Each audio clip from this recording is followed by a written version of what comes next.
Gangster today. Look at that smile. Yeah, it's there, isn't it? Happy to be alive. Oh, I love that. Hold on, let's turn this off here. Testing.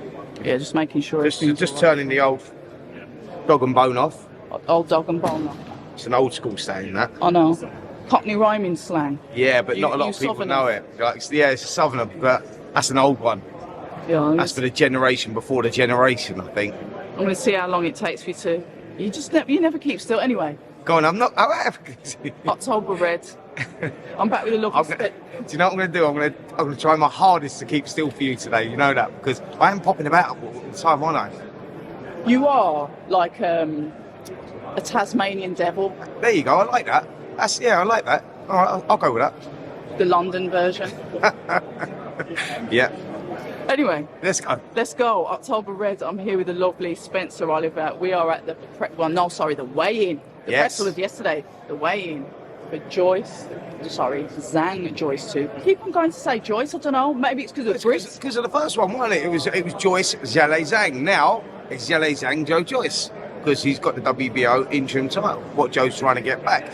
Press conference yesterday. Let's get straight into that, shall we? Press conference yesterday. Joe was more. There was a lot more pressure on him yesterday and I Glad you recognise that. spotted You that. could see he was a little bit more agitated than normal. He knows what's on the line here, and I see what's on the line. This is his career, because Joe's 38 years of age. He was 38 years 2 days ago. Happy birthday for 2 days ago, Joe. And I hope you get your birthday present. He's the nicest geezer, one of the nicest blokes in boxing. He's pure, and I love Joe Joyce. And I love the fact that he's actually activated this rematch clause Straight away. because there's respect for that, because after the way the first fight went, you went, really? I don't think you should do that, Joe. That was sort of like a bit of a one-sided fight. Zhang had his number from round 2. He caught him with that left hand and the right hand was on the wall. So speaking to Joe yesterday at the press conference, you could see that he knew that he effectively his career was on the line here, because with the way the heavyweight landscape is at the moment, with all the other fighters tied up and whatnot, you need that interim title to put yourself in there for a title shot, and otherwise it's a long journey back, and he hasn't got that time on his side, like I say, because the years are not on his side. Do you know what I noticed about yesterday, which really caught my eye? Yeah. Zhang, who weighed 19 stone 8 for the last fight, and Joe Joyce coming at 18 stone 2. Why he done that, I don't know. His career best performance was against Joseph Parker at 19 stone 3, the fight before, and he decided to drop over a stone to come in and box someone that was so big. And Joe Joyce, you go, right, Joe, so how do you win the fight? Joe Joyce is what his name says, the juggernaut. He comes forward. He's a little bit one-dimensional, not the fastest out there.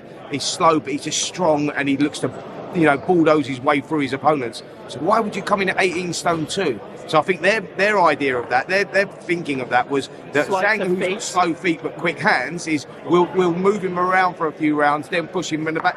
Guess what? Joe Joyce hasn't got feet, so he can't move him around. So all of a sudden he's meeting him head on. Punch resistance gone at 18-2. More lethargic than normal at 18 stone 2. So I just don't know, if it ain't broke, don't fix it. And Joe Joyce, the Parker fight was the best performance he'd ever done. So I don't know why he come in so light. So I think it was a massive mistake on Joe's side and his team's side. We need to recognise that, because yesterday, looking at him, I reckon he's going to come in at about 19-3 plus today. Okay. And Zhang, He looks leaner. He's leaner. He's gone and got a strength and conditioning coach. It's like What? they've reversed roles, and so it's going to be an interesting fight. It's going to be a different fight from the first one, and I just pray that Joe can use his weight to bulldoze his way through and take Zhang into the second half of the fight, and that's where Joe comes on strong, and that's where Zhang tires, as we saw against Hrgovic. So yeah, I think that tactics, Joe Joyce is going to do what he does. He's going to go forward and bulldoze his way through. Interested, speaking to Sean George, who's the trainer of Zhang. Sean George, for people that don't know any history about Sean, he was the guy that effectively ended Chris Bird's career. Chris Bird beat Klitschko. Sean George was only a light heavyweight as well, but Chris Bird dropped down in weight. Sean George beat him. He was a good pro, really good pro. And speaking to him yesterday, they've got game plans. They're smart, man. Oh. Sean George is a smart guy, and he's a good guy. Do you know what else about Sean George? He's an American, by the way, but do you know what else about him? He speaks Mandarin, fluent. forget Gareth Davis. Gareth Davis ain't got a touch on this geezer. So he speaks Chinese, and he actually trained the Chinese Olympic team in 2016. He's been training Zhang since 2014. So look, he's got a good camp there, a good team is what I'm saying. So they'll come with a different game plan as well, but we get a different fight. We talk about the coach and the way the coach came in. It was quite, I'd say, I'm going to use the word aggressively confident. Yeah, absolutely. But talk to me about Zhili Zhang's confidence, because that was also more outward than it was last time. Of course, he's coming back off a win. Yeah. Do you know what it is with Zhang, though? I think that he recognised last time, he was like, wow, this is easier than I thought. Right. He went out there and he controlled the space, and Joe Joyce was sitting in the pocket. Zhang was throwing those left crosses through the middle. He was hurting Joyce all the time. Coming over, he's got a good right hook as well. He's a southpaw, good right hook as well. And he was thinking, I can't believe this is as easy as it is. I think he thought that Joe was going to adapt through the fight, and Joe couldn't do that. So he's coming here now going, well, listen, it was easy for me last time, why should it be any different this time? So unless Joe Joyce can change things up, he's got a tough night on Saturday night. That's what I say, and that's why I'm hoping that Joe just comes in heavier, because Joe technically can't really do much different because he does what he does, and that's it. So do you know what I mean? So I think that it's all down to Joe being strong at the weight and just trying to push his way through and bulldoze his way through. And I think it could go down to a tight points decision. I think that Joe could do it. I think that just because of speaking to him yesterday, seeing him yesterday, I went, this kid has put on at least 1.5 stone here, and that is important in going into this fight. But he's got a tough night there against Zhang. He really has. It's a tough night.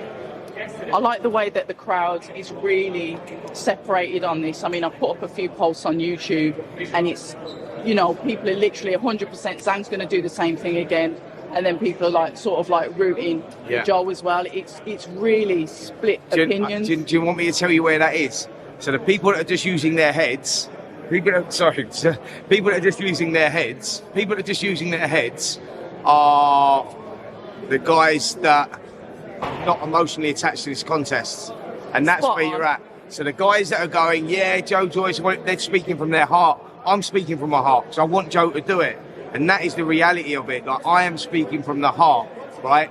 But the people that are speaking from their heads, you'd be silly to bet against Zhang, wouldn't you, after the last fight? You'd be absolutely stupid. But arguably, you could say the same thing about Liam Smith versus Chris Eubank Jr. too. We've done that. Yeah, absolutely, yeah. But there was a difference going into that fight. I think that Smith had pulled out 2 or 3 times before that. He took that fight. He took that fight through injury, and he took that fight because he knew that if he didn't take it at that time, that fight was gone. Right, so he went in there and he was thinking that, you know, being probably 70% fit was going to be enough, and it weren't against Eubank, who you know, he's a good fighter, and he used his brain, and he went in there, and Smith was only a patch of what he was in the first fight. It's a slight difference there. Going into this one, both guys look in great shape, but Joe can't do anything different to what he done before, and that's the difference. So that's what I say to you. Like, if you're using your head and you're not emotionally attached to it, like we all are, because we love Joe. He's like a big, cuddly bear, and he's just like one of the nice guys. He's so pure, it's unbelievable. Do you know what I mean? It's just something really, really, like, you just straight away, like, he's infectious. Do you know what I mean? He's one of those guys, and that's why we're all going for our heart. I think Joe can do this, because your heart leads your head sometimes, but it's going to be tough. Hypothetically speaking, because we don't know, none of us know what the result's really going to be, we can make our summarizations based on previous incidents. We can do that. What happens to the loser of this fight, in your opinion, your expert opinion? Do you know what happens to the loser of this fight? That they've got to accept that they're going to box at a lower level. Zhang's 40. Yeah, Joe Joyce is 38. A road for the loser, a road back to the top, is going to take some time, and they haven't got time on their side because of their age, and that's the problem. That's why it's so important, because of where they're at, their age and stuff. It's not like Daniel Dubois losing to Alexander Usyk, or Daniel Dubois losing because he's 25 years of age. Do you know what I mean? So he's got a long time ahead of him. So, yeah, for these two, it's important if they want to continue boxing at the top level. Otherwise, they can drop down, like Joyce can box at European level and whatnot, if he wants to accept that. But a boxer's dream is to win that world title. And when you've had your hand on the belt, you're touching it. When you're touching it, and then it's gone, and then all of a sudden they go, right, that's there no more. You go, yeah, it's hard psychologically to go overcome. So, and that's the thing. Sometimes I think us as fans, being the fickle people that we are, and I can stand here and say that as a boxing fan, we don't really accept or appreciate the psychological pressures of what Joel's sitting up there, and he realises that it's not like a do or die, but it kind of like is. He sort of does. He sort of does realise that. You know, it's us that don't realise it.